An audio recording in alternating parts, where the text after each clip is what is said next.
কি অবস্থা?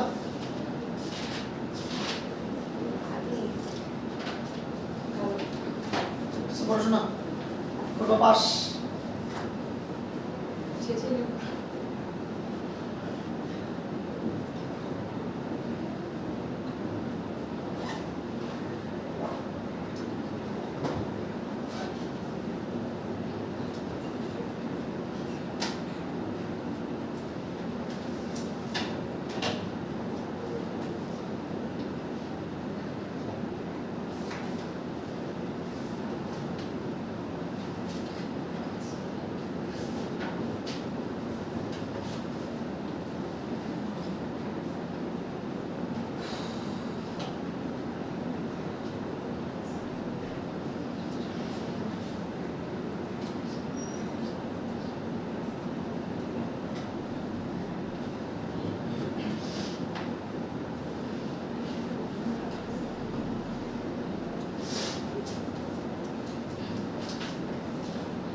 দেখো যেটা আমরা পড়তেছিলাম, তো আমরা পড়তেছিলাম রেজোনেন্স তৃতীয় ক্লাস। তো আমরা যেটা দেখতেছিলাম যে আমাদের বেনজিন রিংয়ে যদি কোনো একটা কার্বন একটা গ্রুপ সংযুক্ত থাকে, তাহলে ওই গ্রুপের সাপেক্ষে বাকি 5টা কার্বনের যে অবস্থান এগুলো হচ্ছে নাম আছে। যেমন ওই গ্রুপের সবচেয়ে কাছাকাছি যে দুইটা কার্বন, এগুলোকে কি বলে? অর্থ অবস্থান। মাঝখানের দুটাকে বলে মেটা অবস্থান, আর সবচেয়ে দূরে যে কার্বনটা থাকে এটাকে বলে প্যারা অবস্থান। ওকে, আচ্ছা। সো গত ক্লাসে আমরা অর্থ প্যারা নির্দেশক যেগুলো ছিল এগুলো রেজোনেটিং স্ট্রাকচার আমরা প্র্যাকটিস করছিলাম 4টা। তো আজকে আমরা আরো 3টা রেজোনেটিং স্ট্রাকচার প্র্যাকটিস করব। তো যারা ক্লাস পাওয়ার সমস্যা নেই, আমি আমার ইউটিউব চ্যানেলে আপলোড দিয়ে রাখছি। একটা আপলোড হয়েছে আর একটা আপলোড দিয়ে বাসা থেকে বেরিয়েছি। 7-8 ঘন্টা লাগে না একটা ভিডিও আপলোড। সো দেখো, তো আজকে আমরা প্র্যাকটিস করব যেটা তোমাদের অবশ্যই টেস্ট পরীক্ষা আসবে। যেটা তোমাদের টেস্ট পরীক্ষা আসবে এটাকে তুমি 100টা স্টার দিয়ে রাখতে পারো, এটা তোমাদের টেস্টে আসবে। এখন যেটা আমরা প্র্যাকটিস করব, গিভ ইট 100 স্টার। টেস্টে আসবে, এইচএসসি পরীক্ষাতে আসবে, এই বছর আসছে। তো সেটা হচ্ছে আমাদের বেনজিন রিংয়ে যদি NO2 মূলক যুক্ত থাকে, এটাকে বলে নাইট্রো মূলক। তাহলে এই যৌগটার নাম হচ্ছে নাইট্রোবেনজিন। কি নাম এটা? নাইট্রোবেনজিন। ওকে, দেখো, তো বেনজিন বলের ভিতরের তো আমরা গঠন জানি। এখানে 3টা একান্তর দ্বিবন্ধন থাকে। উপরে অ্যানোডটাকে এইভাবে তোমার লিখতে হবে। এভাবে লিখতে হবে মানে কিভাবে? তোমার নাইট্রোজেন তার এক হাত দিয়ে কার্বনের সাথে যুক্ত, 2 হাত দিয়ে অক্সিজেনের সাথে যুক্ত, আর আরেকটা অক্সিজেনের সাথে সে এক হাতে যুক্ত থাকবে। তো আমরা জানি যে অক্সিজেন যদি এক হাতে থাকে তাহলে অক্সিজেনে মাইনাস চার্জ থাকে, আর নাইট্রোজেন এখানে কয় হাতে? 1 2 3 4 4 হাতে আছে, এজন্য নাইট্রোজেনে কি থাকবে? Positive charge. তো এই চার্জগুলো অবশ্যই লিখতে হবে, ঠিক আছে? চার্জ ঠিক মতো না লিখলে কিন্তু শূন্য পাবো। ওকে, এখন আমরা রেজোনেটিং স্ট্রাকচার রাখবো। তো আগের দিনের সাথে আজকের স্ট্রাকচার ডিফারেন্সগুলো কোথায়? আগের দিন আমরা যেগুলো প্র্যাকটিস করছিলাম সেখানে হচ্ছে বেনজিন বলয়ের ভিতরে ইলেকট্রন প্রবেশ করতেছিল, আর আজকে হচ্ছে তার উল্টাটা করবে। বেনজিন বলয় থেকে তোমার ইলেকট্রন এই উপরের যে নাইট্রো মূলকটা আছে সে কেড়ে নিবে। বেনজিন বলয় থেকে ইলেকট্রন ঘনত্ব কেড়ে নিবে, এটাই হলো ডিফারেন্স। তাহলে কিভাবে কেড়ে নিবে? আমরা জানি, দেখো, এই যে অক্সিজেন, এটা কিন্তু তড়িৎ ঋণাত্মকতার মান কার কি অপেক্ষা বেশি? নাইট্রোজেন অপেক্ষা বেশি। তাহলে যেটা হবে, এই যে ডাবল বন্ডে তো একটা পাই বন্ধন আছে, সো এই পাই বন্ধনের দুইটা ইলেকট্রন অক্সিজেনের মাথায় উঠে যাবে, অক্সিজেনের মাথায় উঠে যাবে, ঠিক আছে? এখন লক্ষ্য করো যে নাইট্রোজেনে তো অলরেডি পজিটিভ চার্জ আছে, নাইট্রোজেন অলরেডি ইলেকট্রন ডেফিশিয়েন্ট, অলরেডি মানে ইলেকট্রন টানার আগেই হচ্ছে যে সে ইলেকট্রন ডেফিশিয়েন্ট। এখন যদি আবার অক্সিজেন নাইট্রোজেন থেকে ইলেকট্রন কেড়ে নেয়, তাহলে এই নাইট্রোজেনে কিন্তু পজিটিভ চার্জের ঘনত্ব অনেক বেড়ে যাবে। তখন নাইট্রোজেন কি করবে? তার পজিটিভ চার্জের ঘনত্ব কমানোর জন্য সে এবার বলয় থেকে ইলেকট্রন টানা শুরু করবে, ঠিক আছে? তাহলে এবার এইখানে যে পাই বন্ধনটা আছে, এই দুটো ইলেকট্রন চলে যাবে কোথায়? এই নাইট্রোজেন আর কার্বনের মাঝখানে। বুঝতে পারলাম কথা? তাহলে এই নাইট্রোজেন অক্সিজেনের মধ্যে যে পাই বন্ধন ছিল ওই দুটো ইলেকট্রন কার মাথায় উঠে গেল, অক্সিজেনের মাথায় উঠে গেল, আর এই বলয়ের ভিতরে যে পাই বন্ধন ছিল ওইখান থেকে দুটো ইলেকট্রন গিয়ে নাইট্রোজেন আর কার্বনের মাঝখানে চলে গেল। বুঝতে পারছো বিষয়টা? ওকে, তাহলে এটার ফলাফল কি হইতে পারে দেখো। আমি কি বুঝলাম, যার থেকে তুমি কেড়ে নিবা সেখানে কি আসবে প্লাস। তাহলে লক্ষ্য করো এখানে ইলেকট্রন কেড়ে নেওয়া হয়েছে কোন কার্বন থেকে, এই কার্বন থেকে না, এই যে এই কার্বন থেকে ইলেকট্রন ঘনত্ব কেড়ে নেওয়া হয়েছে, তাহলে এইখানে প্লাস আসবে, এইখানে প্লাস আসবে। দুইটা ইলেকট্রন যদি এখানে চলে যায় তাহলে এখানে একটা ডাবল বন্ড ক্রিয়েট হবে।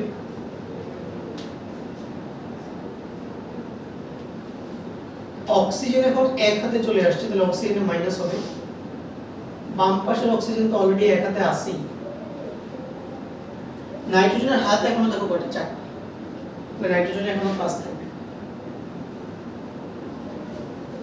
বাকি সবকিছু অপরিবর্তিত।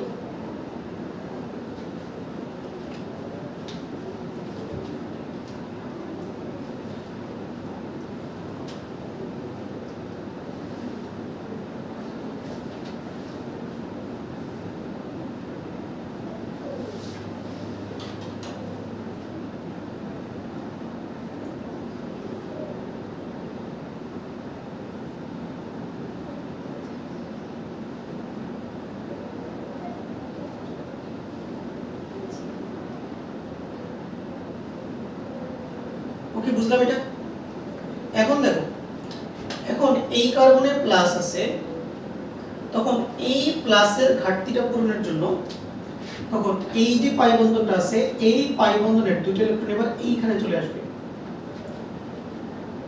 এখান থেকে তারা এইখানে চলে আসবে। এখান থেকে চলে আসলে কি হবে দেখো, উপরে কোনো কিছু চেঞ্জ হবে না,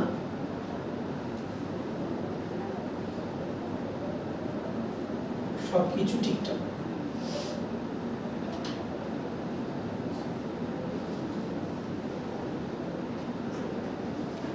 তাহলে যদি এই দুটি ইলেকট্রন এখানে চলে আসে তাহলে ডাবল বন্ড এবার এখানে হবে, ডাবল বন্ড এবার এখানে হবে। এবার দেখো তো ইলেকট্রন কেড়ে নেওয়া হয়েছে কোন কার্বন থেকে, এই কার্বন থেকে না, এই কার্বন থেকে ইলেকট্রন কেড়ে নেওয়া হয়েছে। এবার প্লাসটা কোথায় শিফট হয়ে যাবে, এই যে এখানে প্লাসটা শিফট হয়ে যাবে। বেসিক্যালি প্লাসটা হচ্ছে একটা কার্বন গ্যাপ দিয়ে তারপরের কার্বনে কি হবে, শিফট হবে। বুঝতে পারছো কি? তাহলে প্লাসটা এই কার্বনে ছিল তো মাঝখানের কার্বনে প্লাস হবে না, তারপরের কার্বনে প্লাসটা শিফট হয়ে যাবে। এই ডাবল বন্ড ঠিকঠাক আছে, এটাতে আমরা তো কোনো হাত টাত দিই নেই, এটা ঠিকঠাক।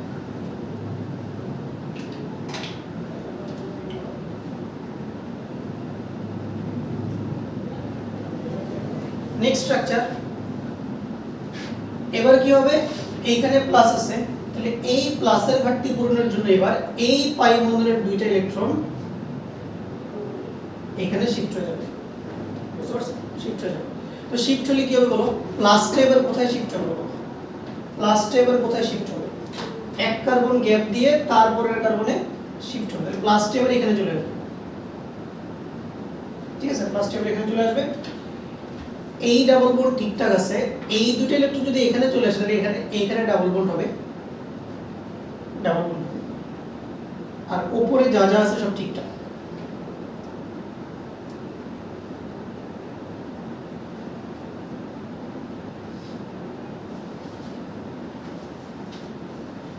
তো এগুলো বুঝলেই হবে না, তোমার খাতার মধ্যে কয়েকবার লিখে লিখে এগুলো প্র্যাকটিস করতে হবে, এগুলো কিন্তু এগুলো না দেখে পারবে না, চর্চা করতে হবে বেশি বেশি। এরপরে কি হবে দেখো, ফাইনালি এই প্লাসের ঘাটতি পূরণের জন্য, প্লাসের ঘাটতি পূরণের জন্য এই দুটো ইলেকট্রন মানে এখানকার পাই বন্ধনের দুটো ইলেকট্রন এখানে চলে আসবে, এখানে চলে আসবে। আর অক্সিজেনে মাইনাস মানে কয়টা লোন পেয়ার বলতে পারবা, অক্সিজেনে মাইনাস মানে অক্সিজেনে 3টা লোন পেয়ার আছে,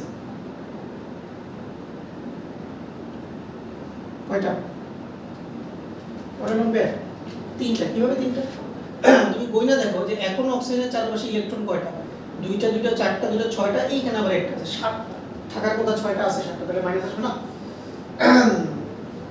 ওকে, অলওয়েজ তুমি প্লাস আসবে নাকি মাইনাস আসবে কেমনে বুঝবে, সুন্দর মতো করে তুমি যেটা করবে, তুমি সারাউন্ডিংস এর মোট কয়টা ইলেকট্রন আছে গুনবা উইথ লোন পেয়ার। এরপর তুমি দেখবে যে নরমালি কয়টা থাকা উচিত, যদি নরমাল থেকে কম থাকে প্লাস, নরমাল থেকে বেশি থাকে মাইনাস, ঠিক আছে? তাহলে কি হবে, এই তিনটা লোন পেয়ারের মধ্যে একটা লোন পেয়ার এবার এখানে চলে যাবে। তাহলে কি হলো দেখো, এইখানে বন্ড আছে, এইখানে বন্ড আছে, এই দুটো এখানে আসলে এখানে বন্ড হবে, এখানে হয়ে যাবে সিঙ্গেল বন্ড, এই অক্সিজেন সিঙ্গেল বন্ডই থাকবে উইথ নেগেটিভ চার্জ। যদি এখান থেকে দুটো ইলেকট্রন এখানে চলে যায়, এখানে একটা ডাবল বন্ড আসবে না? আসবে কি আসবে? আসবে, কিন্তু ডাবল বন্ড আসবে। নাইট্রোজেন এখনো 4 হাতে, নাইট্রোজেন এখনো প্লাস থাকবে।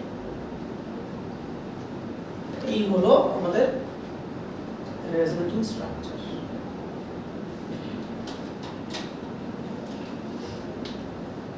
দেখো প্রথম স্ট্রাকচার আর লাস্টের স্ট্রাকচারের মধ্যে চেঞ্জ কোথায়? ডাবল বন্ডগুলো সব জায়গা চেঞ্জ করে ফেলছে। এর অর্থ হচ্ছে ইলেকট্রন ইজ ডিলোকালাইজিং, ইলেকট্রন ঘুরতেছে বলয়ের উপরে এবং নিচে।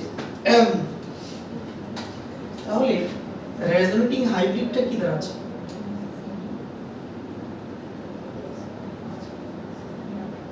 রেজোনেটিং হাইব্রিড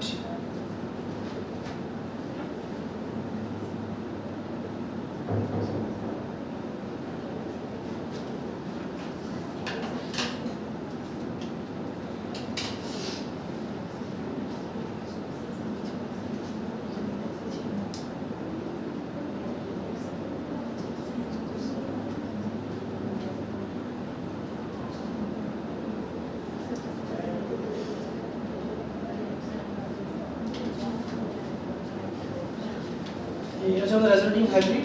বেনজিন বলে ভিতরে বললা, উপরে NO2।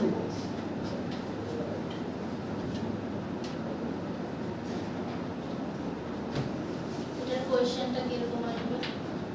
হ্যাঁ, প্রশ্ন কিভাবে আসবে এগুলো আলোচনা পরে করব। আগে তুমি হচ্ছে যে মানে ধরো তুমি উত্তরটা আগে তুমি জানা, যে পরীক্ষার প্রশ্নের উত্তর কি, শুধু প্রশ্নটা তুমি জানো না, সেটা হচ্ছে তোমার আগে স্ট্রাকচার আগে শিখো, ঠিক আছে? কোশ্চেন তুমি এমনি জানো, স্ট্রাকচার রাখতে না পারলে কোশ্চেন কি হবে এটা জানা কোনো লাভ নেই। এইটা আইডিয়া দিয়েছিলে, আইডিয়া দিয়ে আসলে এটা তুমি যদি ঠিকঠাক আইডিয়া দিয়ে আসো তাও তুমি 4 3 পাবা, কিছু বাংলা কথা না লিখে। স্যার খাতাকারে শুধু শুধু স্ট্রাকচারগুলো চেক করবে, বাংলা কথা তোমরা রেডি করে দেবে, কারণ বাংলা কথা জানা প্রবলেম কি লেখে, ঠিক আছে? এগুলো বুকি চুকি লেখা রাখতে হবে, ঠিক আছে? সো স্যার দেখবে স্ট্রাকচার, তোমার স্ট্রাকচার ঠিক আছে, ওকে। একটা স্ট্রাকচার না দিলেও 3 তো মাস্ট। আচ্ছা, এখন আসো মেইন আলোচনায়। এটা তো স্ট্রাকচার আমরা রাখলাম। এখন তুমি ভালো করে অবজার্ভ করো যে এখানে এই মাঝখানের যে তিনটা তোমার রেজোনেটিং স্ট্রাকচার আছে, এখানে প্লাসগুলা কোথায় কোথায়? প্লাসগুলা কোথায় কোথায় আছে? প্লাসগুলা কোন কোন অবস্থানে আছে দেখো। এটা কোন অবস্থান? এটা অর্থ অবস্থান, এটা হচ্ছে প্যারা অবস্থান, এটা আবার অর্থ অবস্থান। তাহলে আমরা দেখতে পাচ্ছি যে অর্থ প্যারা অবস্থানে ইলেকট্রন ঘনত্ব কম, কারণ এখানে প্লাস। তাহলে আমরা বলতে পারি যে অর্থ প্যারা অবস্থানে, এভাবে লিখবো অর্থ হাইফেন প্যারা, অর্থ প্যারা অবস্থানে ইলেকট্রন ঘনত্ব কম। অর্থ প্যারা অবস্থানে ইলেকট্রন ঘনত্ব কম, এর অর্থ এটাই দাঁড়াচ্ছে যে মেটা অবস্থানে ইলেকট্রন ঘনত্ব তুলনামূলকভাবে বেশি, বেশি না, তুলনামূলকভাবে বেশি। কথাটা বুঝতে পারছেন? কারণ মেটা অবস্থানে কিন্তু কোনো ধরনের নেগেটিভ চার্জ নাই, মেটা পজিশনগুলো কিন্তু নিউট্রাল।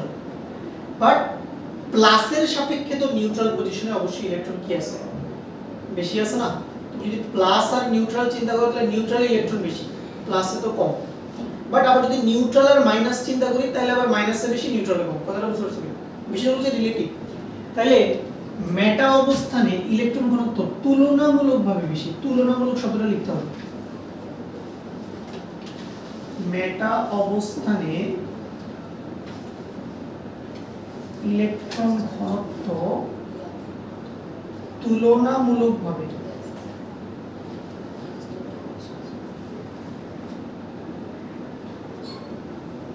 বেশি।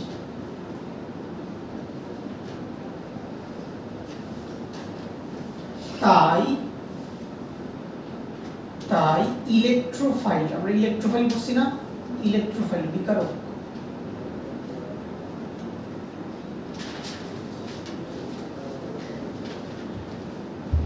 তাহলে ইলেকট্রোফাইল কি করতো? ইলেকট্রোফাইল মানে ইলেকট্রোফাইল মানে হচ্ছে ইলেকট্রন লাভার, মানে যেখানে ইলেকট্রন ঘনত্ব বেশি ওইখানে যে কি আক্রমণ করবে? ইলেকট্রোফাইল। তাহলে অর্থবের অবস্থানে ইলেকট্রন ঘনত্ব বেশি নাকি মেটা অবস্থানে বেশি?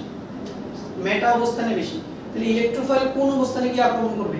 মেটা অবস্থানে গিয়ে আক্রমণ করবে। ঠিক আছে, সো এগুলো কিভাবে আক্রমণ করে এগুলো আমরা পরে যখন মেকানিজম শিখব তখন আমরা বিস্তারিত জানতে পারবো। বাট আপাতত জেনে রাখো যে মেটা অবস্থানে ইলেকট্রন ঘনত্ব যদি বেশি থাকে তাহলে ইলেকট্রোফাইল কোন অবস্থানে আক্রমণ করবে? মেটা অবস্থানে আক্রমণ করবে। ঠিক আছে, মেটা অবস্থানে আক্রমণ করবে।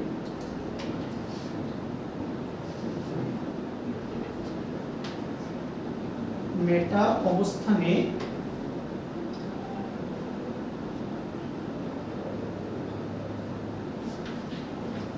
আক্রমণ করবে। এখন ইলেকট্রোফাইল মেটা অবস্থানে আক্রমণ কেন করলো? কারণ বেনজিন বলে কোন ধরনের মূলক যুক্ত? NO2 মূলক যুক্ত। NO2 মূলক যুক্ত। তাহলে NO2 মূলকটাই তো কি করলো? NO2 মূলকটাই তো অর্থবেরা অবস্থানে ধনাত্মক চার্জ নিয়ে আসলো। যদি এখানে NO2 মূলক না থেকে অন্য কোনো মূলক থাকতো তাইলে হয়তো অর্থবের অবস্থানে প্লাস নাও আসতে পারতো। তাহলে NO2 মূলকটা থাকার কারণেই মূলত অর্থবের অবস্থানে কি আসছে? প্লাস আসছে। আর সেই রেসপেক্টে মেটা অবস্থানে কি বেশি? ইলেকট্রন ডেনসিটি বেশি। ফলে ইলেকট্রোফাইল মেটা পজিশনে অ্যাটাক চালাচ্ছে। তার মানে NO2 মূলকটাই ইলেকট্রোফাইলকে নির্দেশ করছে যে ভাই আমি মেটা অবস্থানে ইলেকট্রন ঘনত্ব বাড়ায় রাখছি, তুমি ওই জায়গায় গিয়ে কি করো? যুক্ত হও বা আক্রমণ করো। কথাটা বুঝতে পারছো কিনা? তাহলে NO2 মূলকটাই কাকে নির্দেশ করছে? ইলেকট্রোফাইলকে নির্দেশ করছে তুমি কোথায় আক্রমণ চালাও? মেটা অবস্থানে আক্রমণ চালাও। এইজন্য NO2 মূলকটাকে আমরা বলবো মেটা নির্দেশক। কি বলবো? মেটা নির্দেশক। মানে যে নির্দেশ দেয় তাকে কি বলে? নির্দেশক না? যে নির্দেশ দেয় তাকে বলে নির্দেশক।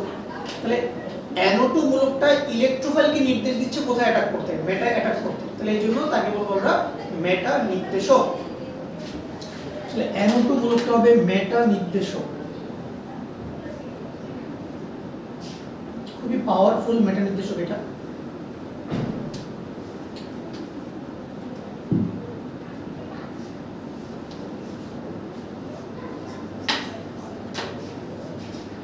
NO2 হচ্ছে মেটা নির্দেশক। মেটা নির্দেশক গ্রুপ বলতে পারো, হ্যাঁ, মূলক বা গ্রুপ যেটাই বলতে চাও। গ্রুপ মিন্স মাল্টিপল অ্যাটম একসাথে থাকলে ওই একটা মূলক তৈরি হলে এটাকে গ্রুপ বলে। তো NO2 কি একমাত্র মেটা নির্দেশক না? আরো এরকম অসংখ্য মেটা নির্দেশক গ্রুপ আছে। ঠিক আছে, এবার ইন্টারেস্টিং কথা বলি। মজার ব্যাপার হচ্ছে এখানে অ্যাকচুয়ালি শুধু মেটা পজিশনই আসলে ইলেকট্রোফাইল আক্রমণ করবে না, অর্থোপ্যারা পজিশনেও কি ইলেকট্রোফাইল অ্যাটাক করবে। বাট উৎপাদ বেশি তৈরি হবে কি মেটা পজিশনে আক্রমণ থেকে। মানে এখানে অর্থ উৎপাদও পাওয়া যায়, প্যারা উৎপাদও পাওয়া যায়, মেটা উৎপাদও পাওয়া যায়। এই টাইপের যে কোনো রিঅ্যাকশনে অর্থ, মেটা, প্যারা তিন ধরনের প্রোডাক্টই কি পাওয়া যায়। বাট তুমি যদি প্রোডাক্টগুলোর শতকরা পরিমাণ মানে বের করো তখন দেখবে যে মেটা প্রোডাক্ট তৈরি হবে অ্যারাউন্ড 60% এর মতো, অর্থ প্যারা উৎপাদ তৈরি হবে মনে করো বাকি 40%, দুজন মিলে কত। তো এই ধরনের সিচুয়েশনে যেই প্রোডাক্টটা বেশি পরিমাণে তৈরি হয় ওইটাকে আমরা কি মেইন প্রোডাক্ট হিসেবে গণ্য করি। অর্গানিক রিঅ্যাকশনগুলো প্রায় সবই এরকম, সেখানে মাল্টিপল প্রোডাক্ট একসাথে তৈরি হয়। তো সেক্ষেত্রে যেটা বেশি পরিমাণে তৈরি হয় সেটাকে বলে মেইন প্রোডাক্ট অথবা মুখ্য উৎপাদ, আর যেটা কম পরিমাণে তৈরি হয় এটাকে বলা হয় মাইনর প্রোডাক্ট বা গৌণ উৎপাদ। ঠিক আছে কিনা? কারণ তুমি যদি অর্গানিক রিঅ্যাকশনগুলো খুবই সেনসিটিভ। কেন? তুমি যদি তাপমাত্রা সামান্য 19-20 করো প্রোডাক্ট চেঞ্জ হয়ে যাবে। তুমি যদি মনে করো পানির পরিমাণ বাড়ায় দাও প্রোডাক্ট চেঞ্জ হয়ে যাবে। কথাটা বুঝতে পারছো কিনা? ওকে, তুমি যদি রিএজেন্ট একটু কম দাও প্রোডাক্ট চেঞ্জ হয়ে যাবে। ঠিক আছে, মানে তুমি যদি কন্ডিশনে হালকা একটু চেঞ্জ নিয়ে আসো দেখবে যে প্রোডাক্ট কি হয়ে গেছে, চেঞ্জ হয়ে গেছে। এজন্য অর্গানিক রিঅ্যাকশন একে তো খুবই স্লোলি ঘটে, এগুলা স্লো করার একটা সুবিধাও আছে। তুমি চাইলে মানে ধরো একটা বিক্রিয়া করতে 4-5 ঘন্টা সময় লাগে, তুমি যদি বিক্রিয়াগুলোর কাইনেটিক স্টাডি করো অলরেডি আমরা কাইনেটিক্স পড়ছি না, কেমিক্যাল কাইনেটিক্স। সেখানে আমরা কি কি পড়ছিলাম, ওই যে বিক্রিয়ার ক্রম, প্রথম ক্রম, দ্বিতীয় ক্রম, ঠিক আছে, বিক্রিয়ার গতি। তো এই অর্গানিক রিঅ্যাকশনগুলোরও গতি স্টাডি করে। এরপর আমরা যে গ্রাফ পড়ছিলাম মনে আছে, সক্রিয় শক্তির গ্রাফ, ঠিক আছে। সেখানে আমরা বলছিলাম যে প্রোডাক্টে ডিরেক্টলি যায় না, প্রথমে পাহাড়ের উপরে উঠে তারপরে কি নিচে নামতে হয়। তাহলে পাহাড়ের উপরের স্তরটাকে আমরা কি বলতাম, ট্রানজিশন স্টেট, ঠিক আছে। তো আমাদের অর্গানিক রিঅ্যাকশনগুলোর মধ্যে অসংখ্য কি থাকে, ট্রানজিশন স্টেট থাকে। এক এক স্টেটের এনার্জি এক এক রকম। তাহলে তুমি যেটা কন্ডিশন চেঞ্জ করবে, স্টেটগুলোর অবস্থাও তুমি কি করতে পারবে, কন্ট্রোল করতে পারবে, ঠিক আছে। তোমরা অর্গানিক কেমিস্ট্রি এখানে সবকিছু তুমি কন্ট্রোল করতে পারো, তোমার হাতে একটা কন্ট্রোল আছে। কিন্তু ইনঅর্গানিক রিঅ্যাকশন এরকম করা যায় ভাই, বিক্রিয়ক দিব ঠাডা একদম সেকেন্ডের মধ্যে, এখানে তোমার মিলি সেকেন্ড, ন্যানো সেকেন্ডের মধ্যে বিক্রিয়া হবে, কন্ট্রোল করার কোনো সুযোগ নাই, ওগুলোকে স্টাডি করার কোনো সুযোগ নাই। কথাটা বুঝতে পারছো কিনা, ঠিক আছে। বাট একটা বিক্রিয়া যদি একদিন ধরে হয়, অনেক অর্গানিক রিঅ্যাকশন আছে একদিন ধরে করবে, তুমি এখন বিক্রিয়ক দিয়ে রাখবা, উৎপাদ তৈরি হবে 2 দিন পর, ঠিক আছে, এরকম। তার মানে এই মাঝখানে 2 দিনে কি করো, মাঝখানে দিলে মাঝখানে বিক্রিয়ক উৎপাদের মাঝে অনেক কিছু তৈরি হয়েছে, পরে এগুলো চেঞ্জ হইতে হইতে আস্তে আস্তে স্টেবল স্টেটে গিয়ে ফাইনালি একটা মানে স্টেবল প্রোডাক্ট তুমি পাও, ঠিক আছে। এখন এর মাঝখানে তুমি যদি হিসাব বলো, যদি একটা কাজ করে নতুন রিয়েজেন্ট ঢেলে দিই, দেখা যাবে যে আর কাঙ্ক্ষিত উৎপাদ পাওয়া যাবে না, নতুন কিছু তৈরি হয়ে যাবে। ওকে, তার সাথে বুঝে গেছে।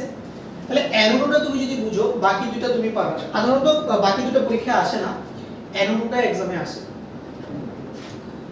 ওকে, তাহলে আমরা বাকি যেগুলো আছে ওগুলো প্র্যাকটিস করি, বাকিগুলো তো আমাদের ইম্পর্টেন্ট।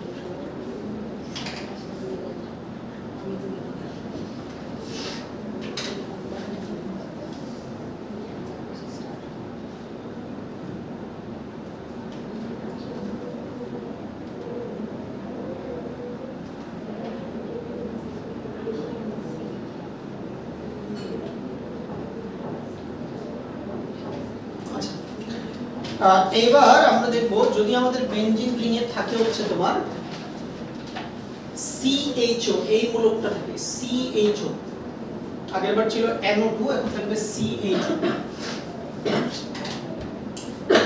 CHO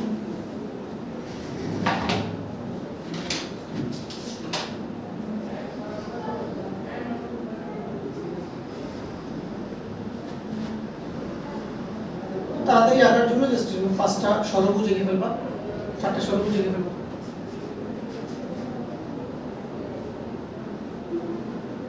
অলওয়েজ 5টা স্ট্রাকচার আসবে, 5টার কম আসলে বুঝবে যে তোমার ভুল হয়েছে।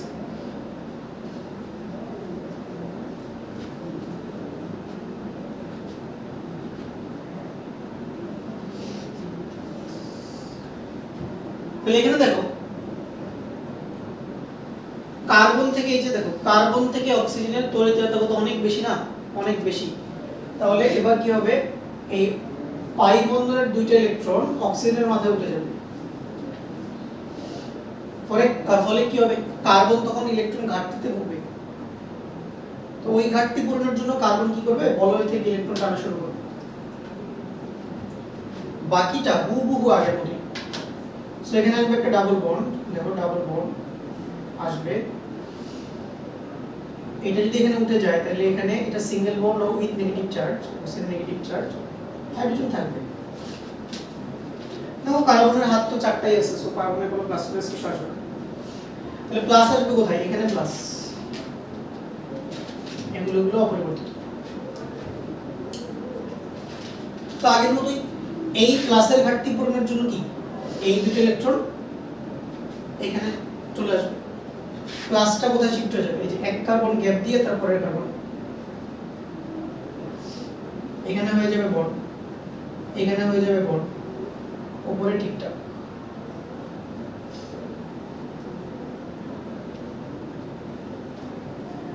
আগের মতই, হুবহু আগের মতই। এবার এই প্লাসকে দূর করার জন্য এই 2টা এখানে চলে আসবে, এখানে হবে বন্ড। প্লাসটা কোথায় শিফট হবে বলো, এখানে না, এই যে এখানে।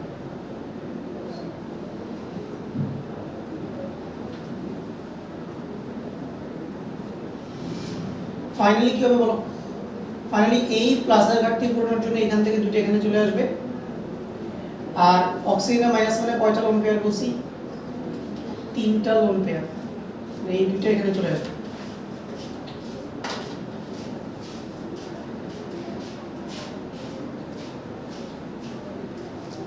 তাহলে এখানে আবার আগের মতো সবকিছু,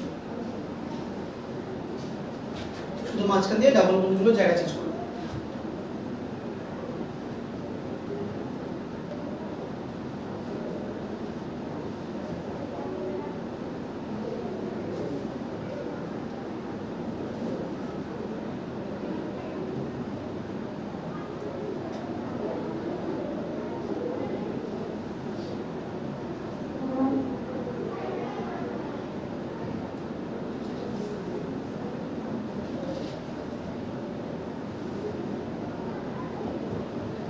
এবারে ব্যাখ্যা কি? একদম আগের মতোই, যে অর্থবেরা অবস্থানে ইলেকট্রন ঘনত্ব কম, তাহলে মেটা অবস্থানে ইলেকট্রন ঘনত্ব তুলনামূলকভাবে বেশি, তাই ইলেকট্রোফাইল মেটা অবস্থানে আক্রমণ করবে। কিন্তু সুন্দর করে লিখে দিতে পারলেই হয়ে যাচ্ছে, এটাই মূল কথা। তো স্ট্রাকচার বা এই 3টা কথা লিখবা, একটা বিক্রিয়া দেখাবো, শেষ হয়ে গেছে। তাহলে এটা হয়ে গেল CHO। তাহলে CHO কি নির্দেশক? তাহলে CHO এই মূলকটা কি নির্দেশক? এটা কি অর্থবেরা নির্দেশক নাকি মেটা? এটা হবে মেটা নির্দেশক।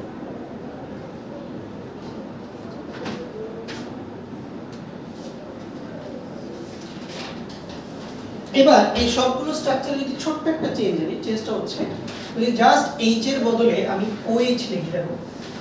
স্ট্রাকচার আমি আর আঁকতেছি না, এটা তোমরা বাসায় যাই এঁকে নিও। তো তুমি যদি জাস্ট এখানে H এর জায়গায় কি লিখতা? OH লিখতা, আর কিচ্ছু চেঞ্জ হবে না, সব সেম থাকবে।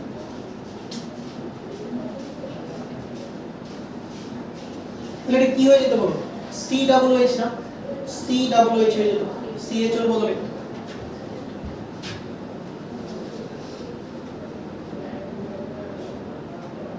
তাহলে COOH কি হবে? মেটা নির্দেশক। তাহলে এটা রাখার দরকার আছে? একই তো জিনিস, খালি H এর বদলে কি? খালি H এর বদলে OH টা বসে যাবে, ঠিক আছে? এটা আঁকার দরকার নাই, তুমি জাস্ট লিখে রাখো যে H এর বদলে OH বসায় রাখবো, তাহলে এটা COOH চলে আসবে।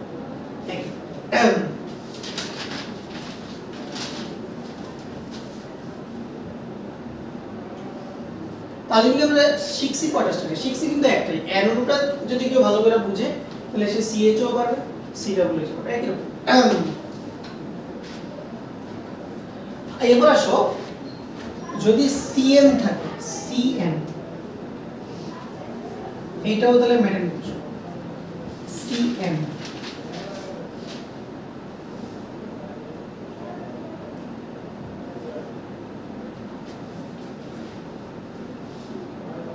ওকে।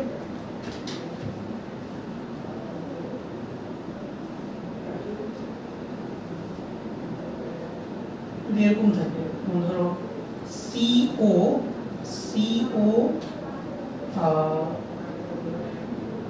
হ্যালোজেন মেটা নির্দেশক। CO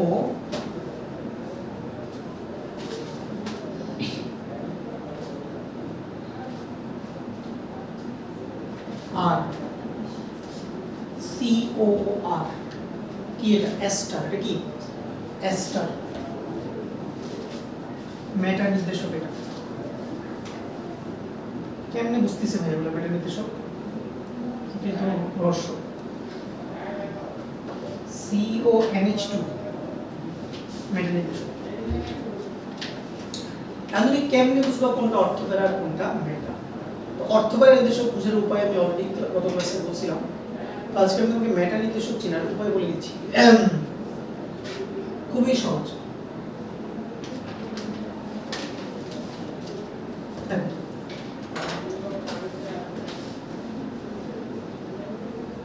CN এর স্ট্রাকচার কেমন হবে? যেরকম হবে nitrogen with lone pair.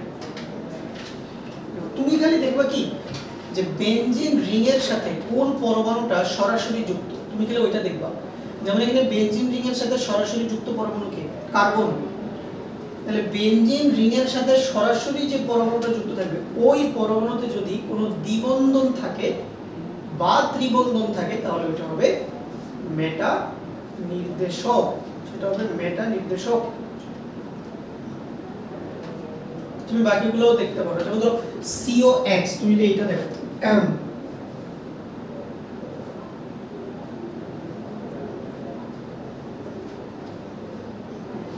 Carbon double bond oxygen, আর আরেকটাতে একটা কি যুক্ত হ্যালোজেন আছে না কার্বনের দ্বিবন্ধন, মেটা নির্দেশক। তারপর দেখো এস্টার, দেখো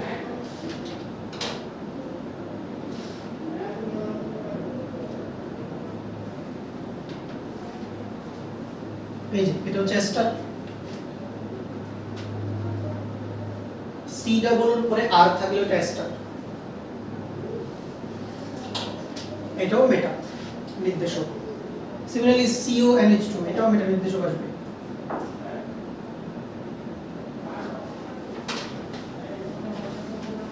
এগুলো এমসিকিউর জন্য খুব ইম্পর্টেন্ট।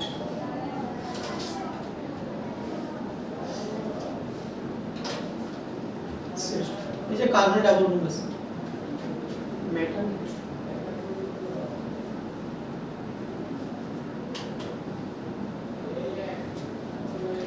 আর যদি বেনজিন বলয়ের সাথে সরাসরি যুক্ত পরমাণুতে কোনো দ্বিবন্ধন বা ত্রিবন্ধন না থাকে তখন সেটা কি হবে অর্থোপেরা নির্দেশক। অর্থোপেরা, তাহলে তোমরা বের করো তো এগুলা কি ধরনের নির্দেশক হবে।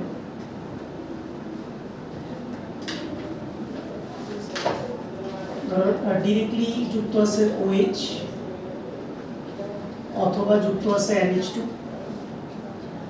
অথবা যুক্ত আছে ক্লোরিন, অথবা যুক্ত আছে CH3, অথবা যুক্ত আছে OCH3, অথবা যুক্ত আছে NHCOCH3। এই সবগুলা কি ধরনের নির্দেশক বের করো তো, এরা কি মেটা নির্দেশক হবে নাকি অর্থোপেরা, চেক করো, যে রুল বলে দিলাম ওই রুল অনুযায়ী চেক করো।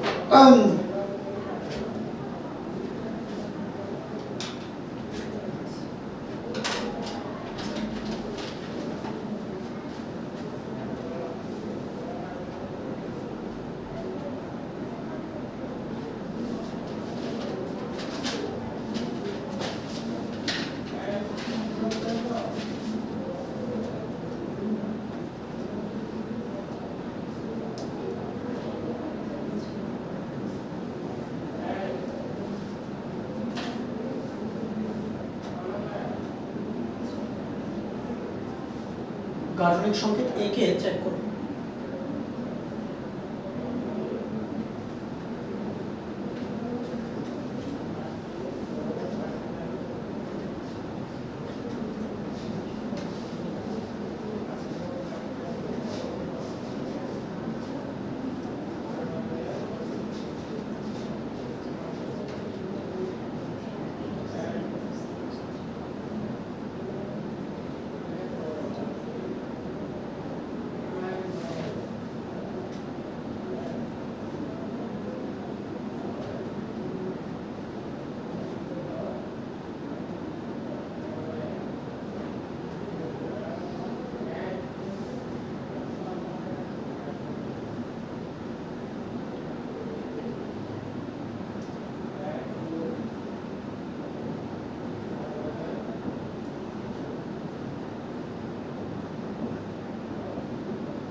আসে কোনটা ডাবল বন্ড কি আসে,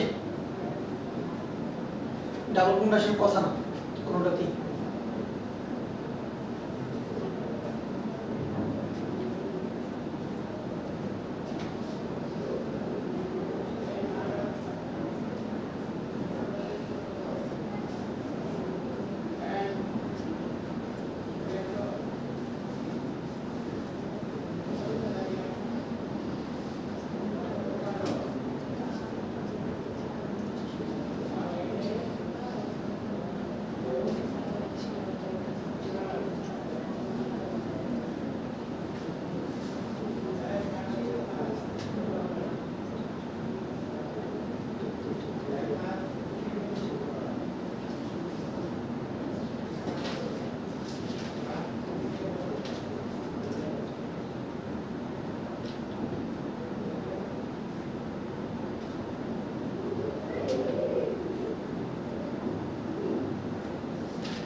এখানটাতেও দেখবো যে ডাবল বন্ড আসবে না, ঠিক আছে? বেনজিন বলয়ের সাথে সরাসরি যুক্ত করার মধ্যে এখানে দ্বিবন্ধন আসবে না।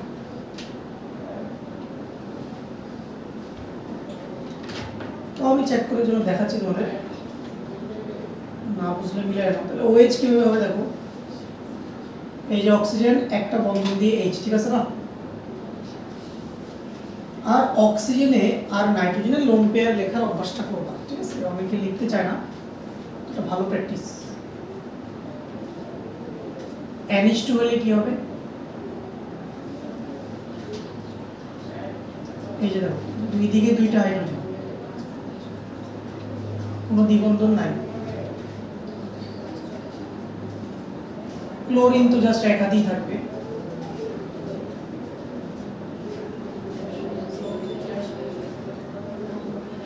হ্যালোজেনের তিনটা মুক্ত যোগ, এরপর হচ্ছে মিথাইল,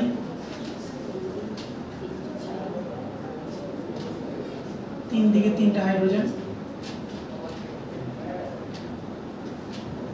OCH3,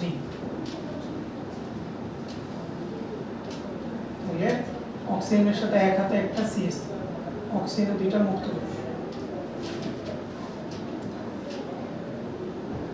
আর NHCOCH3 কেমন হবে, এক হাতে দেখো হাইড্রোজেন আর এক হাতে কার্বন, এটা অক্সিজেন ডাবল বন্ডে যাবে CH3। এখানে কিন্তু ডাইরেক্টলি যুক্ত হচ্ছে নাইট্রোজেন, কিন্তু কার্বন না। যদিও এখানে কার্বন ডাবল বন্ড আছে, বাট এটা আমাদের দেখার বিষয় না, কারণ আমি দেখব ডাইরেক্টলি কার সাথে যুক্ত। কারণ ইলেকট্রনটা টানবে তো ডাইরেক্ট যার মানে যে কানেক্টেড তার থেকে, অথবা ইলেকট্রন পাবে ডাইরেক্ট যার সাথে কানেক্টেড তার থেকে, ঠিক আছে না? ডাইরেক্ট কানেকশনের সাথে সম্পর্ক। এরপরে কি আছে এগুলো আমরা দেখব। তাহলে NHCOCH3, এইখানে আমার ডাবল বন্ড নাই, মানে ডাবল নাই বলতে নাইট্রোজেনের সাথে ডাবল বন্ড নাই, এইজন্য এরা সবাই হলো কি ধরনের নির্দেশক, অর্থ প্যারা। এরা সবাই কি নির্দেশক, অর্থ প্যারা। আমরা ক্লাসে কোনটা কোনটা প্র্যাকটিস করছিলাম বলো, চারটা প্র্যাকটিস করছিলাম। OH শিখছিলাম, NH2, ক্লোরিন আর কোনটা, মিথাইল, চারটা প্র্যাকটিস করছি। বাকি দুটো দরকার নেই, বাকি দুটো আসে না। তবে এমসিকিউতে আসতে পারে, এমসিকিউতে আসতে পারে নিচের কোনটি অর্থ প্যারা নির্দেশক, নিচের কোনটি মেটা নির্দেশক, অথবা এভাবে আসতে পারে নিচের কোনটি অর্থ প্যারা নির্দেশক নয়, ঠিক আছে?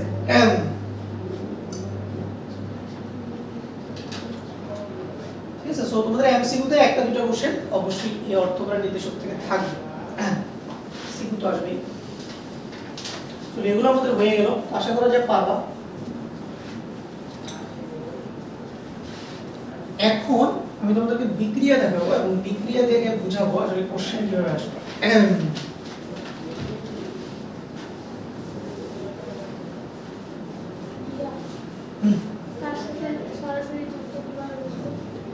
কার সাথে সরাসরি যুক্ত, তুমি এটা কিভাবে বুঝবা? হ্যাঁ, এটা তো বুঝবো বলতে জেনারেলি যে অ্যাটমটা প্রথমে লেখা থাকবে তার সাথে যুক্ত থাকবে। এখানে অক্সিজেন প্রথমে আসবে, অক্সিজেনের সাথে যুক্ত, কারণ হাইড্রোজেনের সাথে যুক্ত থাকার কোনো পসিবিলিটি নেই, বিকজ হাইড্রোজেন তো এক হাতেই থাকবে না, হাইড্রোজেন তো অলওয়েজ প্রান্তীয় পরমাণু হিসেবে থাকবে, ওটা তো হাতই একটা, ঠিক আছে? সবই হাতের খেলা।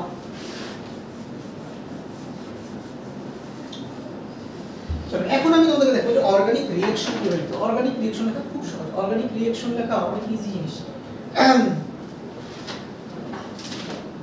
আমরা বেসিক্যালি তিনটা রিঅ্যাকশন দেখাবো। তো আরেকটা নোট লিখতে বলে গেছি, লিখো মেটা নির্দেশক গ্রুপগুলো বেনজিন বলয় নিষ্ক্রিয়কারী হয়ে থাকে। মেটা নির্দেশক গ্রুপগুলো সাধারণত বেনজিন বলয় নিষ্ক্রিয় হয়ে থাকে।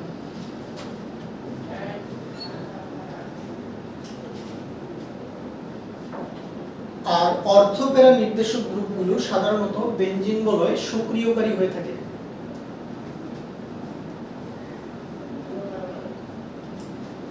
মেটা নির্দেশক গ্রুপগুলো সাধারণত বেনজিন বলয় নিষ্ক্রিয়কারী হয়ে থাকে এবং অর্থপ্যারা নির্দেশক গ্রুপগুলো সাধারণত বেনজিন বলয় সক্রিয়কারী হয়ে থাকে।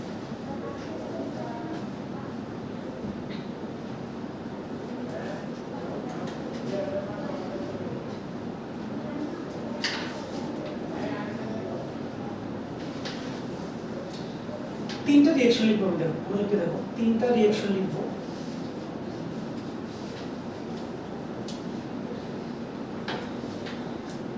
একটা রিঅ্যাকশনে বেনজিনে থাকবে OH,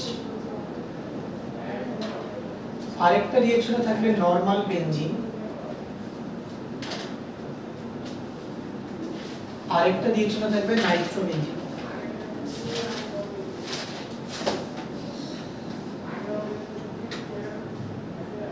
ওকে, নাইট্রোবেনজিন।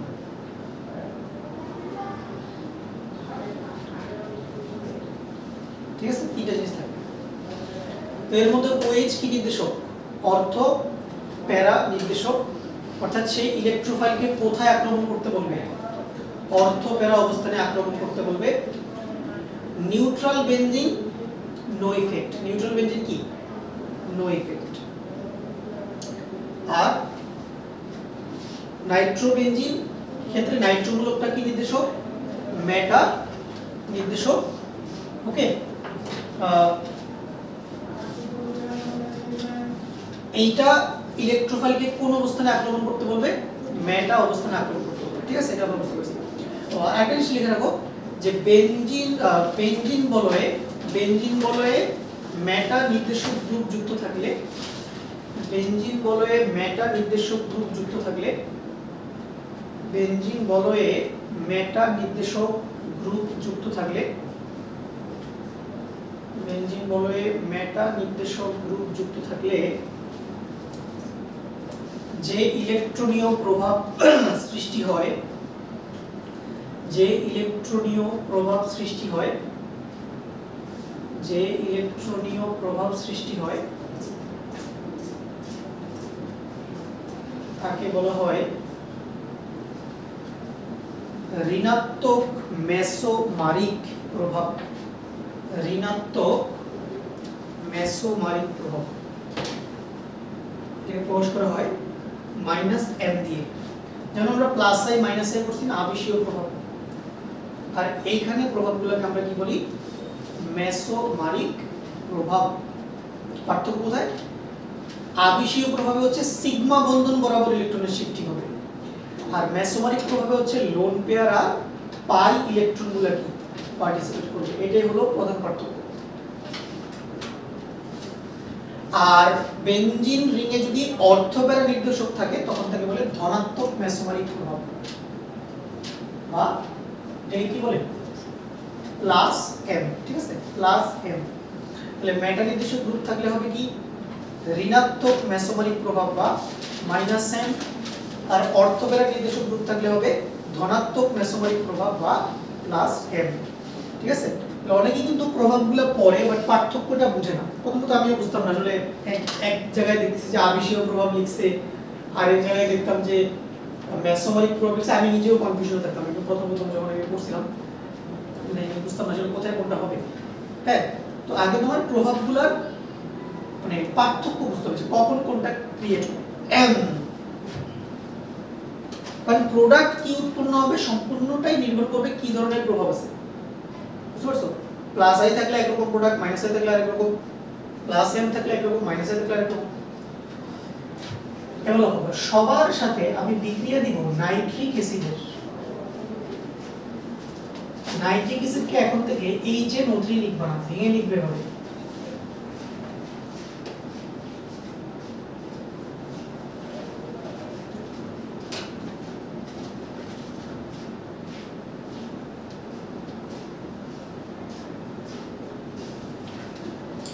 নাইট্রিক অ্যাসিডকে জৈব রাসায়নিক কিভাবে লিখবা? এইভাবে লিখবা, একটু ভেঙে লিখবা, এইভাবে লিখবা, HO তারপরে কি লিখবা? NO2, ঠিক আছে, HO এইভাবে লিখবা। আর প্রত্যেকটা বিক্রিয়াতে সালফিউরিক অ্যাসিড নিতে হবে। সালফিউরিক অ্যাসিড না নিলে বিক্রিয়া হবে না। কেন হবে না এগুলো আমরা মেকানিজম যখন করব তখন শিখব। মেকানিজমে যাইতে আমাদের এখনো দেরি আছে, অনেক দেরি। মেকানিজমে যাইতে টেস্টোস্টেরন দেখো, সবগুলো বিক্রিয়াতে ইলেকট্রোফাইল হচ্ছে এই NO2। ইলেকট্রোফাইলটাকে NO2 হচ্ছে যেখানে ইলেকট্রোফাইল হিসেবে কাজ করবে। NO2 না বেসিক্যালি NO2 পজিটিভ আসলে, কারণ ইলেকট্রোফাইল তো আসলে কিভাবে থাকে প্লাস ই পজিটিভ, সেটা হচ্ছে ইলেকট্রোফাইল। তাহলে এখানে ইলেকট্রোফাইলটা মূলত কে? NO2 positive. এটা হচ্ছে এই প্রত্যেকটা বিক্রিয়া কি হিসেবে কাজ করবে? ইলেকট্রোফাইল হিসেবে কাজ করবে। এটা হচ্ছে ইলেকট্রোফাইল।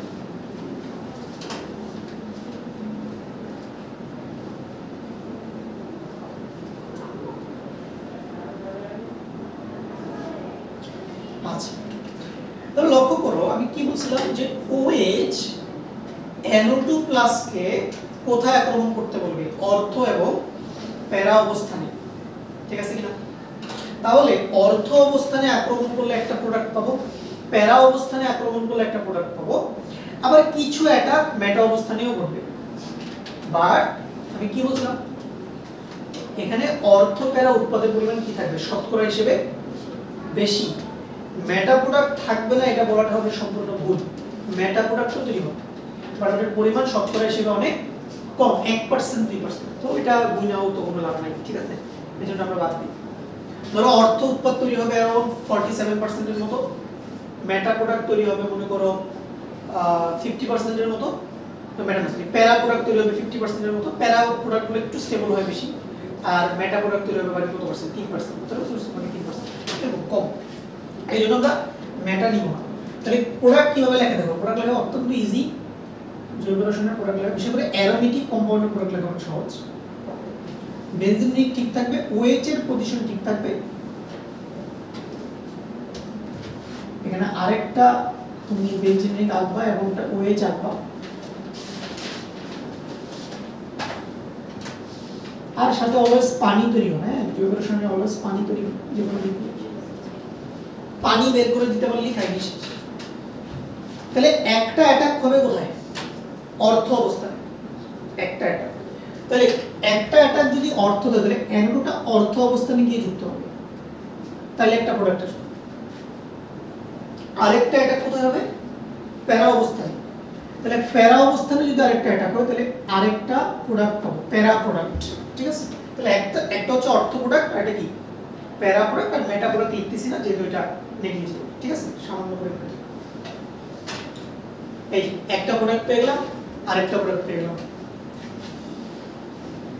এটার নাম হচ্ছে বেসিক্যালি বেনজিনে OH থাকলে এটাকে বলে ফেনল। কি বলে? ফেনল। এখন অর্থ অবস্থানে একটা NO2 আছে, এজন্য এটাকে বলবো অর্থ নাইট্রোফেনল। অর্থ নাইট্রোফেনল।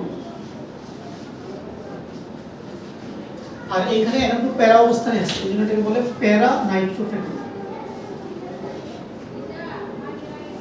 প্যারা নাইট্রোফেনল। কোনটা কত পার্সেন্টেজ হবে সেটা তোমার জানাটা আসলে জরুরি না, এগুলা আসলে এক্সপেরিমেন্ট ছাড়া এগুলো বলা মুশকিল। কারণ বইয়ে লেখা থাকে পার্সেন্টেজ লেখা আছে, ওটা তোমার পার্সেন্টেজ দরকার নেই। তোমরা তো সবাই জ্বর হলে প্যারাসিটামল খাও না? জ্বর হলে প্যারাসিটামল খাও না? প্যারাসিটামল, এই প্যারাসিটামল কেমনে বানায়? এই প্যারাসিটামলের প্যারা শব্দটা আসছে এই প্যারা থেকে, কথাটা বুঝতে পারছো? এই প্যারা নাইট্রোফেনল থেকে প্যারাসিটামল বানায়। আচ্ছা, তোমাদের বইতে প্যারাসিটামল প্রস্তুতি আছে, পরে করো। এরপর আসো, এবার এখানে আসো,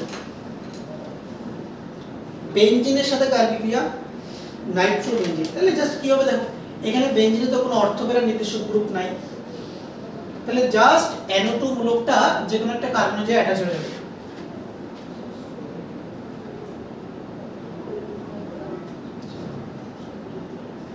ছিল বেনজিন, তৈরি হলো কি? নাইট্রোবেনজিন। শেষ।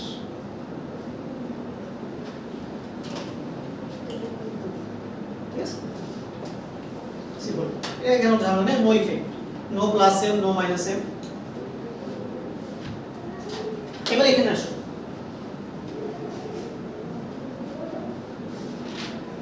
বেনজিনে নাইট্রোবেনজিন আছে, আচ্ছা নাইট্রোমূলক আছে, তার মানে এই নাইট্রোমূলকটা পরবর্তী নাইট্রোমূলককে কোন অবস্থানে যুক্ত হইতে নির্দেশ দিবে? নতুন করে যে প্রতিস্থাপকটা আসবে সে কোথায় গিয়ে যুক্ত হবে? এবার মেটা অবস্থানে গিয়ে যুক্ত হবে। আবারও বলছি এখানেও অর্থ প্রোডাক্ট উৎপাদ তৈরি হবে, এখানেও কিছু এটা অর্থতে হবে, কিছু এটা হচ্ছে যে পেরাতে হবে, বাট বেশিরভাগ এটা করবে কোথায় মেটা। এই জন্য মেটা হচ্ছে এখানে মেজর ওয়ার্ড। তাহলে একটা NO2 তো আগে থেকেই আছে, দেখো নতুন করে এই যে মেটায় হচ্ছে যে একটা NO2 আসবে, তুমি চাইলে এই মেটাতেও যুক্ত করতে পারো, কোনো সমস্যা নেই, এটাও রাইট হবে।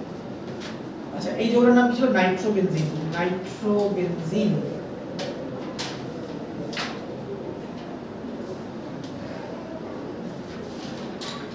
এটার নাম হবে মেটা ডাই নাইট্রোবেনজিন, নাইট্রো হলো দুইটা।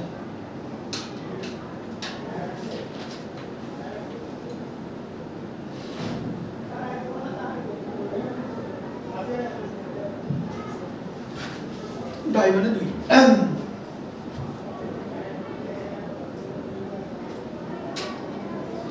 এবার দেখো এই উপরের বিক্রিয়াটা এইটা ঘটবে মাত্র 30 ডিগ্রি সেলসিয়াস। দেখো তাপমাত্রা অনেক কম লাগবে। পরের বিক্রিয়াটা ধরো ঘটবে अराउंड 40 ডিগ্রি সেলসিয়াস, আমি এক্স্যাক্টলি টেম্পারেচার বলে খেয়াল নাই। আচ্ছা ধরো এটা 60 ডিগ্রি সেলসিয়াস ধরি, বাস বোঝার জন্য। আর এটাকে তুমি 100 ডিগ্রি সেলসিয়াস ধরো,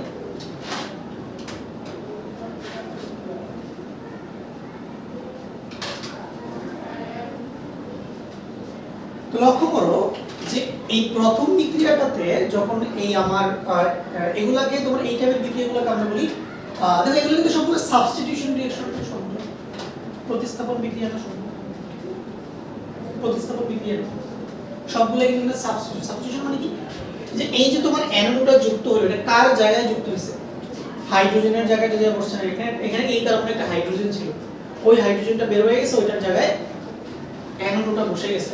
তারপরে এখানে সবগুলো হচ্ছে যে সাবস্টিটিউশন রিঅ্যাকশন, এটা তো বুঝছি, এগুলো সবগুলো প্রতিস্থাপন বিক্রিয়া। কি ধরনের প্রতিস্থাপন? প্রতিস্থাপনের মধ্যে আবার ভাগ আছে, দুই টাইপের প্রতিস্থাপন আছে, ইলেকট্রোফিলিক প্রতিস্থাপন আর আছে হচ্ছে নিউক্লিওফিলিক প্রতিস্থাপন। এগুলো হচ্ছে তোমার ইলেকট্রোফিলিক প্রতিস্থাপন। কেন? ইলেকট্রোফাইলের আক্রমণের মাধ্যমে কি এই ধরনের বিক্রিয়া সংঘটিত হচ্ছে, এই জন্য এগুলোকে কি বলে ইলেকট্রোফিলিক বা ইলেকট্রন আকর্ষী প্রতিস্থাপন বিক্রিয়া, ইলেকট্রোফিলিক সাবস্টিটিউশন। তো এগুলোর মেকানিজম আমরা পরবর্তীতে পড়ব বিস্তারিতভাবে। এখন দেখো প্রথম বিক্রিয়ায় তাপমাত্রা লাগতেছে মাত্র 30, দ্বিতীয় বিক্রিয়া লাগতেছে 60, তৃতীয় বিক্রিয়া লাগতেছে কত 100। তাহলে প্রথম বিক্রিয়ায় তাপমাত্রা সবচেয়ে কম লাগার কারণ কি, আর এই বিক্রিয়াটাতে তাপমাত্রা সবচেয়ে বেশি লাগার কারণ কি? মেকানিজম কিন্তু সেম, সবগুলোরই মেকানিজম সেম ওয়েতে অ্যাটাক হবে, সেম ওয়েতে প্রোডাক্ট আসবে, বাট একটা লো টেম্পারেচারে ঘটে আর একটা হচ্ছে হাই টেম্পারেচারে। এটার কারণ হলো এইখানে বেনজিন বলয় কি যুক্ত, OH মূলক যুক্ত। OH টা কি নির্দেশক? অর্থপ্যারা নির্দেশক। এখন একটু আগে একটা কথা লিখেছি যে অর্থপ্যারা নির্দেশকগুলো সাধারণত কি হয়ে থাকে, বেনজিন বলয় সক্রিয়কারী। বেনজিন বলয় কি সক্রিয়কারী, আর বেনজিন বলয়টা যত বেশি সক্রিয় থাকবে সে তত ইজিলি রাসায়নিক বিক্রিয়াতে কি অংশগ্রহণ করতে পারবে, ঠিক আছে না? এক সক্রিয় মানে তুমি তাড়াতাড়ি বিক্রিয়াতে পার্টিসিপেট করতে চাও, তাড়াতাড়ি তুমি স্টেবল প্রোডাক্টে কনভার্ট হতে চাও। এই জন্য ফেনল সবার আগে তাড়াতাড়ি মানে বিক্রিয়াতে কি করবে, অংশগ্রহণ করবে। কার সাথে? নাইট্রিক অ্যাসিডের সাথে। আর নাইট্রিক অ্যাসিডের সাথে কোনো কিছু বিক্রিয়াকে আমরা বলে থাকি নাইট্রেশন বিক্রিয়া। কি বিক্রিয়া? তাহলে আমরা এটাকে বলতে পারি ফেনলের নাইট্রেশন, এভাবে লেখা থাকবে ফেনলের নাইট্রেশন, বেনজিনের নাইট্রেশন, নাইট্রোবেনজিনের নাইট্রেশন, ঠিক আছে কিনা? নাইট্রোবেনজিনের নাইট্রেশন। নাইট্রিক অ্যাসিডের সাথে কোনো কিছু বিক্রিয়াকে আমরা বলি নাইট্রেশন বিক্রিয়া। তাহলে দেখো কার নাইট্রেশন সবচেয়ে সহজে করতেছে? ফেনলের নাইট্রেশন কি সবচেয়ে ইজিলি করতেছে এবং লো টেম্পারেচারে করতেছে, কারণ এখানে OH মূলকটা বেনজিন মূলককে কি করে রাখছে, সক্রিয় করে রাখছে, ঠিক আছে না? সক্রিয় করে রাখছে, ফলে বেনজিন বলে তাড়াতাড়ি ইলেকট্রোফিলিক প্রতিস্থাপন বিক্রিয়ায় অংশগ্রহণ করতে পারতেছে। আর নরমাল বেনজিন, ওকে নরমাল বেনজিন তো কোনো ইফেক্ট নাই, প্লাসেও নাই মাইনাসেও নাই, তাহলে নরমাল বেনজিন সক্রিয় অবস্থাতেও নাই, আবার কি নিষ্ক্রিয় অবস্থাতে নাই, এটা নরমাল নিউট্রাল বেনজিন হিসেবে আছে। তাহলে এটার ক্ষেত্রে তাপমাত্রা তো স্বাভাবিকভাবেই একটু বেশি লাগবে, কারণ এখানে তো বলয় সক্রিয় করে কোনো মূলক যুক্ত নেই বেনজিনের সাথে, এই জন্য 60 ডিগ্রিতে করবে। বাট এইটা দেখো, এইটা নাইট্রোজেন ঘটানো তোমার জন্য অনেক কষ্ট হবে। কেন? কারণ নাইট্রোগুলো কি করে রাখবে, বেনজিন বলয়ের মানে বলয়ের অর্থপ্যারা অবস্থানগুলোতে ধনাত্মক চার্জ এনে রাখছে, আমরা একটু আগে দেখছি রেজোনেটিং স্ট্রাকচার থেকে। ফলে বলয়টা অনেক বেশি ইলেকট্রন ঘাটতিতে ভুগবে, ইলেকট্রন ডেফিশিয়েন্ট, ঠিক আছে না? ফলে বলয় অনেক নিষ্ক্রিয় অবস্থায় আছে। কারণ ইলেকট্রোফাইল কোথায় অ্যাটাক করবে, যে জায়গায় প্লাস ওই জায়গায়, সরি যে জায়গায় মাইনাস ওই জায়গায় ইলেকট্রোফাইল অ্যাটাক করবে। বাট বলয়ের জায়গায় জায়গায় যদি প্লাস থাকে তাহলে কি ইলেকট্রোফাইল অ্যাটাক করতে স্বাচ্ছন্দ্য বোধ করবে কিনা বলো? অবশ্যই না। মনে করো তোমার একটা বলয়ের জায়গায় জায়গায় প্লাস আছে,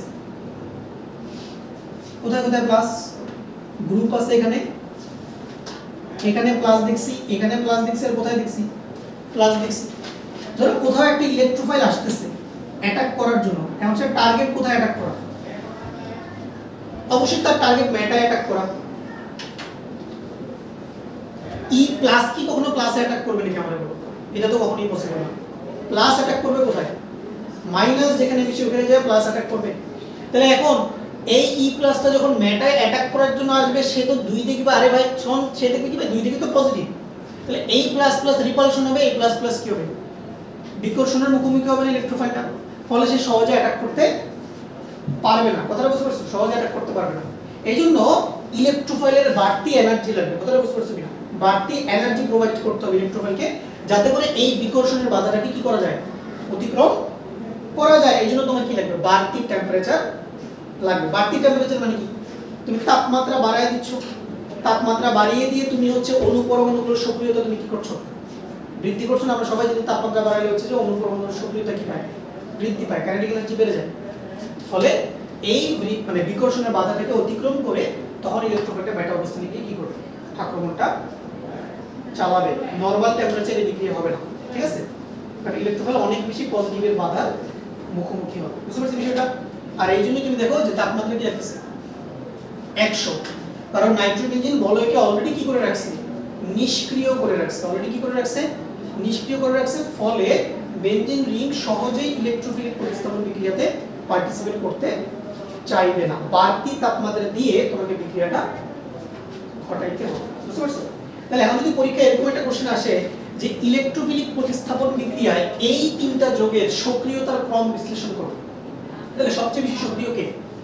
ফেনল, তারপরে কে? নিউট্রাল বেনজিন, তারপরে কে? নাইট্রোজেন। আর শুধু কি এটা লিখে দিলেই হয়ে যাবে যে এটা বেশি সক্রিয়? না, তোমাকে পুরো ওয়েজের রেজোনেটিং স্ট্রাকচার রাখতে হবে, পুরো নাইট্রোজেনের কি রেজোনেটিং স্ট্রাকচারটা আঁকতে হবে। বুঝতে পারছো?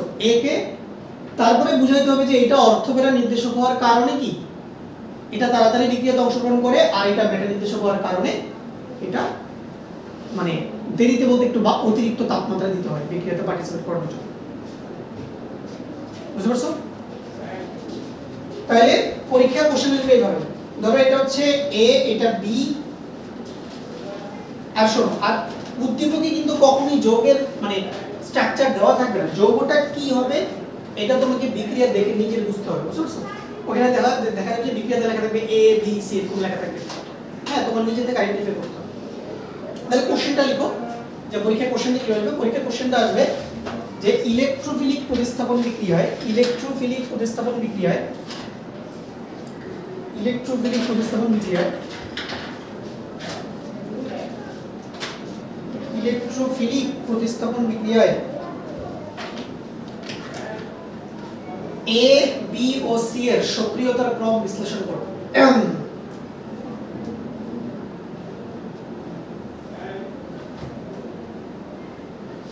সক্রিয়তার ক্রম বিশ্লেষণ করো। ক্রমটা হবে A B C, A greater than B greater than C.